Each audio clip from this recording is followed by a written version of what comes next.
Crossroads was the second series of atomic bomb tests conducted by the United States at Bikini Atoll in the summer of 1946. The goal was to test the effect of atomic weapons on ships.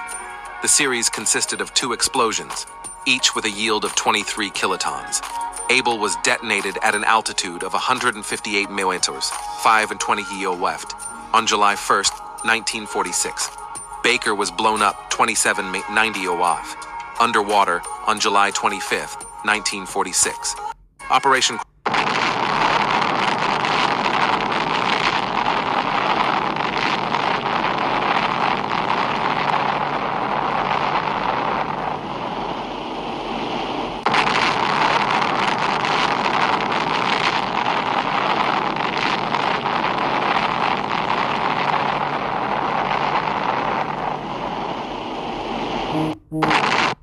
Walking along Bikini Atoll, it feels like you're in paradise. Crystal clear water, white sand, and coconut trees as far as the eye can see.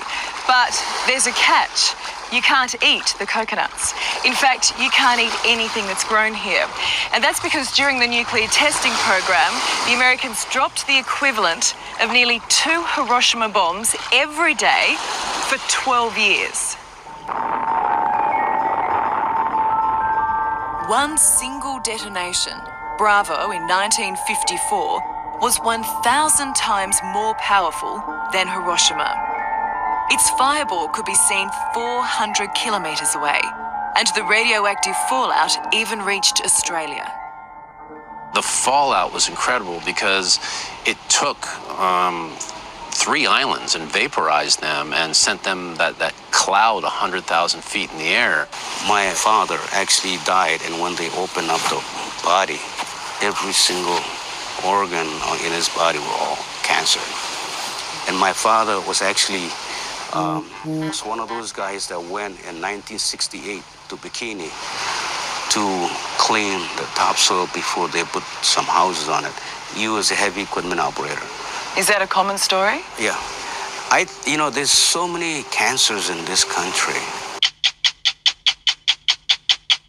The U.S. military once convinced an entire island population to leave their homes for just a few weeks and turn their paradise into a radioactive wasteland for the next 1,000 years.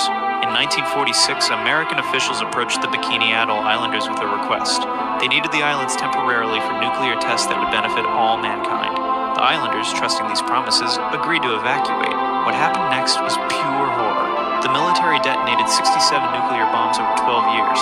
The blasts were so powerful they vaporized entire islands and created craters you could fit football stadiums inside. The islanders waited on barren rocks, watching their homeland disappear in mushroom clouds. When some tried to return years later, they found poisoned soil, contaminated fish, and radiation levels that caused birth defects and cancer. The temporary evacuation led became permanent exile. Families died in poverty on refugee islands while their ancestral home remained a toxic graveyard. The U.S. had promised a few weeks. They delivered a 1,000-year nightmare. This is the Bikini Atoll story, where trust became betrayal and paradise became hell.